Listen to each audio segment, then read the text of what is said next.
malam pianonya itu pasti berbunyi, padahal rumah itu kosong. Halo semuanya, gue comeback lagi kan ke YouTube sesuai janji gue. Gue upload YouTube seminggu 2 kali. Di video kali ini gue akan menceritakan kisah yang sempet boom viral ya kan. Yuk ambil posisi yang enak, siapin cemilan, dan dengarkan cerita berikut ini. Di video kali ini gue akan menceritakan kronologi rumah Tasya, pianis cilik dari Depok yang meninggal dunia karena diracuni oleh baby sisternya sendiri.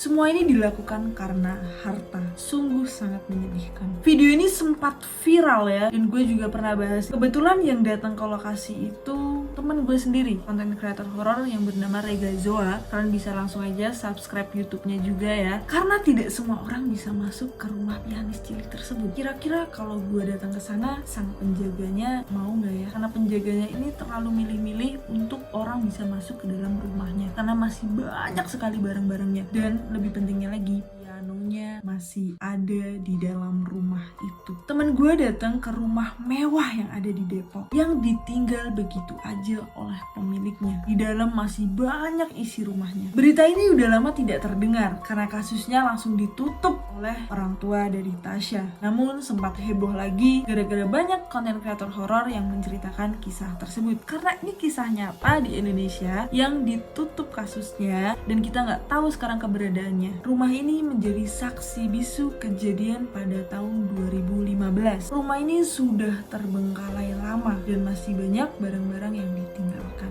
Jadi gini ceritanya. Pada tahun 2015, rumah ini ada seorang balita bernama Tasya. Namun umur Tasya tidak panjang karena dia harus meninggal secara tragis. Tasya tinggal di rumah ini bersama baby sisternya, orang tuanya, omnya, dan juga tantenya. Tasya ini anak angkat karena orang tuanya ini tidak memiliki anak sehingga mengangkat anak bernama Tasya. Tapi orang tua ini sangat sayang dengan Tasya. Tasya ini sudah dianggap seperti anak kandungnya sendiri. Namun orang tua angkatnya Tasya ini sangat sibuk, jadi jarang ada di rumah. Tasya di rumahnya itu seringnya tuh sama baby sisternya, sama omnya, dan juga tantenya. Karena kedua orang tuanya ini harus keluar kota mengurusi pekerjaannya. Jadi orang kaya yang bener-bener sibuk. Jadi kalau di rumah tuh seminggu sekali atau 2 minggu 2 kali gitu, kayak sebulan 3 kali. Orang tuanya Tasya ini sangat kaya raya ya, dan sering berpindah-pindah tempat. Hari ini di Jakarta, 2 hari kemudian bisa di Bandung, 3 hari di Surabaya, kayak gitu. Tasya sejak kecil itu sudah mahir bermain piano karena Tasya juga dileskan piano. Kedua orang tuanya Tasya ini sangat sayang dengan Tasya. Tasya punya bakat apa, dileskan, dikembangkan supaya anak ini punya bakat yang banyak, punya bakat yang emang dia senengin. Salah satunya adalah bermain piano.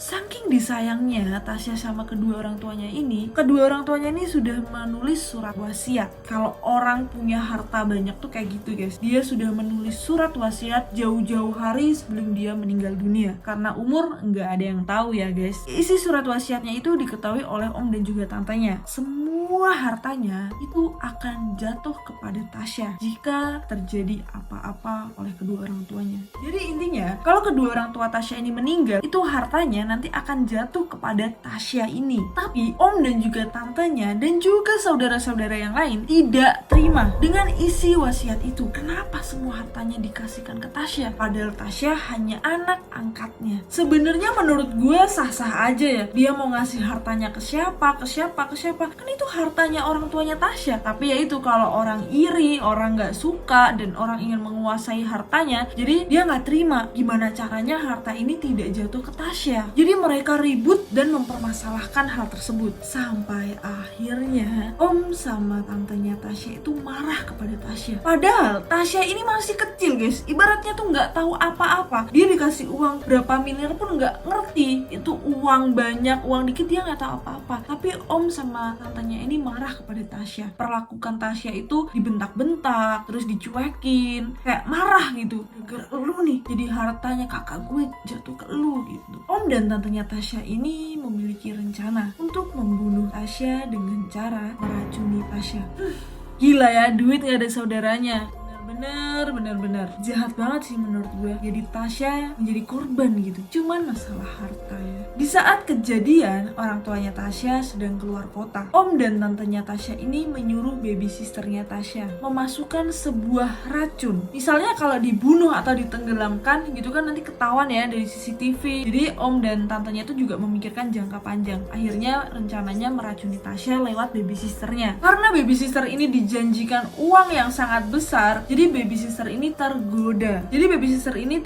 Tertarik, wah gue dapet duit banyak dengan cara kayak gini. Padahal membunuh ya sama aja. Tapi ya itu, kalau orang udah kegilaan duit ya kayak begitu. Baby sister ini nurut-nurut aja, walaupun harus membunuh majikannya sendiri. Di saat makan siang, baby sisternya ini menyiapkanlah makanan ya. Ini non makanannya gitu kan. Ternyata di dalam makanannya itu sudah terdapat racun yang sangat mematikan. Tasya memakan makanannya, ya nggak tahu ya, Tasya makan aja. Tiba-tiba berapa menit kemudian Tasya pingsan dan dikatakan meninggal dunia. Pada saat kejadian itu umur Tasya 9 tahun dan kasus itu ditutup. Sampai saat ini kita semua masih bertanya-tanya bagaimana keadaan om, tante, dan juga baby sisternya, karena nggak ada yang tahu. Saat kejadian itu tetangga sekitar aja disuruh diam, wartawan datang nggak diliput. Jadi kasus ini tuh benar-benar rahasia banget gitu. Tapi ya lama-lama ya bangkai ditutupin, lama-lama kecium juga. Tapi menurut gua rumah itu terbengkalai begitu aja. Tapi sang penjaga ini masih dibayar sama keluarga Tasya untuk jagain rumahnya. Sampai detik ini pianonya masih ada di dalam rumah. Dan menurut bapak penjaga rumah, setiap malam pianonya itu pasti berbunyi seolah-olah ada orang di dalam rumah, padahal rumah itu kosong. Terima kasih buat kalian yang udah mendengarkan cerita ini. Ditunggu cerita-cerita selanjutnya. Kalau kalian mau menuliskan cerita atau mengirimkan cerita pribadi kalian, pengalaman pribadi kalian, bisa langsung aja ke email putrierikatim@gmail.com.